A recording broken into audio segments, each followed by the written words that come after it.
Hey guys, it's Jane. It's Monday and I thought I'd do another Mystery Monday. This is 2 in a row, so that's a bit exciting, but I just finished the second in a newish mystery series and I really enjoyed it, and so I thought I would tell you about it. This series is Fiona Veitch Smith's Poppy Denby books. So the first one is called The Jazz Files and the second one is called The Kill Fee. Both of those titles comes from the world of journalism because fairly early in the first book, Poppy gets her first real job, and that job is working for the London Globe, a tabloid yellow journalism paper in London in the 1920s. So it's set in the 20s, so that's between the World Wars, just in the lead up to the Great Depression. So when Poppy is looking for work at the beginning of the first book, it's actually quite tricky. There's lots of returned servicemen who are looking for work. There's not that much work around. The economy is still relatively depressed.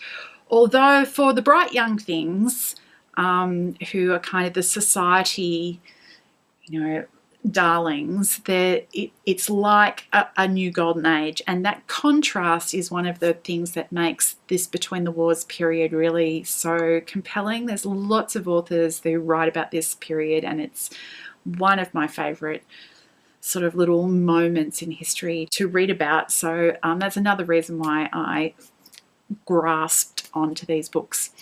So Poppy's just down from the country. She grew up in Northumbria with her parents, who were Methodist ministers, and that is tangentially important. And she comes down to London to live with her aunt, who's quite a different kettle of fish to her family back home.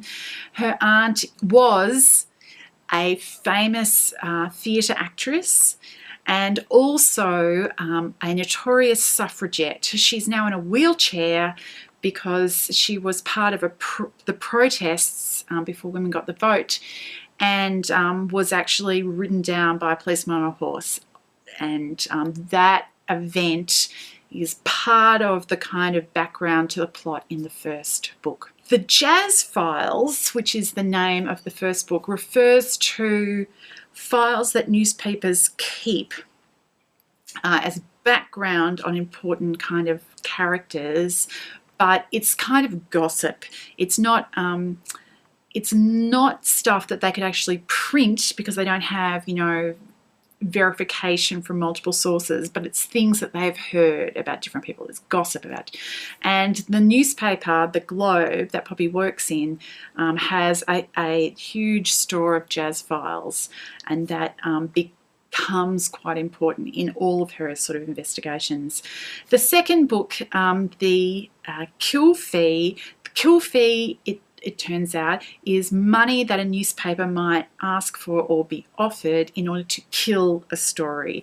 So if there's somebody that there's, some scandal is kind of coming up, the person or an agent on behalf of a person involved in the scandal might offer a kill fee, some money, in order for a paper not to run a story. So that's the two titles.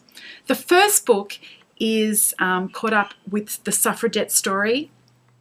So this event that happened in the past, there was a number of people who went to jail, of suffragettes who went to jail, who Poppy's aunt is connected with. There's a woman who to this day has been kept by her family in a psychiatric institution.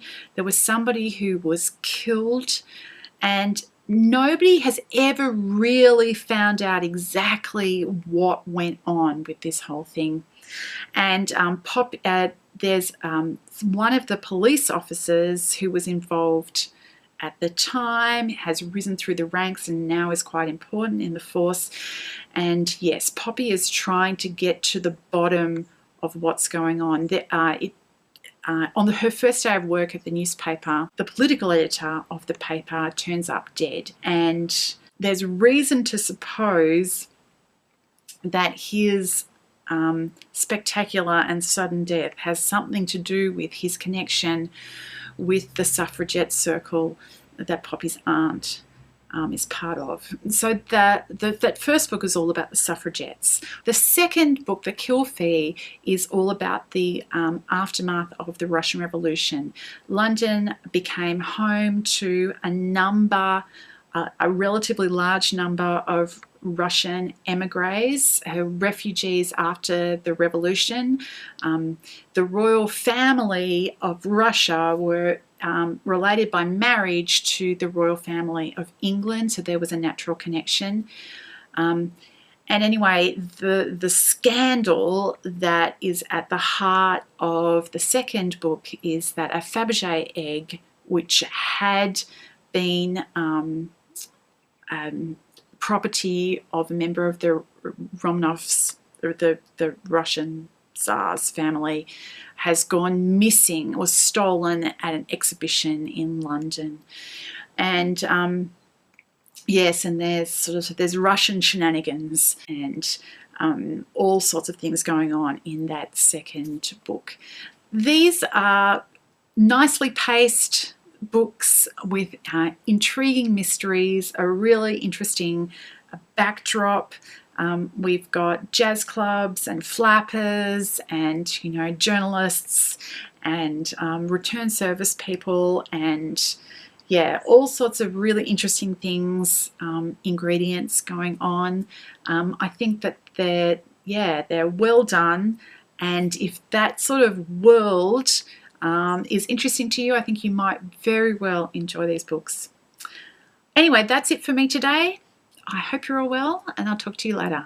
Bye.